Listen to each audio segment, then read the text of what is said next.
Et au quotidien, des changements d'habitude. Pour de nombreux Français, la France toujours au stade 2 pour lutter contre le coronavirus. Sauf que, dans les faits, la phase 3, celle de l'épidémie, est quasiment déjà enclenchée. Et c'est le dossier de la rédaction ce matin. Bonjour Victor Dolande. Bonjour. Un certain nombre de mesures s'apparentent déjà en effet au stade 3. Oui, prenons les entreprises qui connaissent actuellement une très forte baisse de leur activité. Plus de 900 d'entre elles ont demandé de recourir au chômage technique. Ça, c'est du stade 3 alors qu'on est toujours officiellement au stade 2. Depuis vendredi, le prix des solutions hydroalcooliques est encadré, stade 3 également. Concernant le dépistage, au stade 2, on dépiste tous les cas, alors qu'au stade 3, on ne dépistera plus que les patients dans un état grave, sauf que c'est déjà le cas dans les foyers importants, le Haut-Rhin, l'Oise et dans d'autres régions.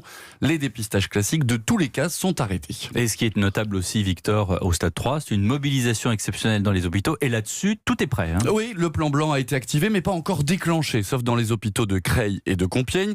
Le plan blanc, concrètement, c'est pouvoir monter en puissance pour prendre en charge les patients les plus atteints en libérant des lits. Ça veut dire reporter des opérations non urgentes, rappeler du personnel soignant.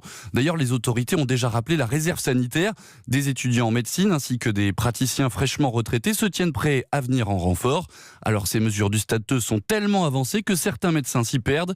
C'est le cas d'Alexandre Bleptreux, infectiologue à l'hôpital de la Pitié-Salpêtrière à Paris. J'avoue que moi-même et une partie d'entre nous ont du mal à voir la différence entre une phase 2 renforcée et une phase 3. Mais encore une fois, tout ça est très évolutif et il n'est pas impossible que la phase 2 renforcée devienne officiellement une phase 3 dans les jours ou les heures qui viennent. Alors on vient d'entendre ce médecin qui s'y perd, Victor. Pourquoi on n'est pas officiellement au stade 3 alors ? En fait, depuis quelques jours, le gouvernement planchait sur deux options. Décréter le stade 3 uniquement dans les départements où les cas sont nombreux ou annoncer le stade 3 au niveau national. C'est ce dernier scénario qui a été privilégié, un stade 3 au niveau national pour assurer une meilleure communication, plus claire dans tout le pays.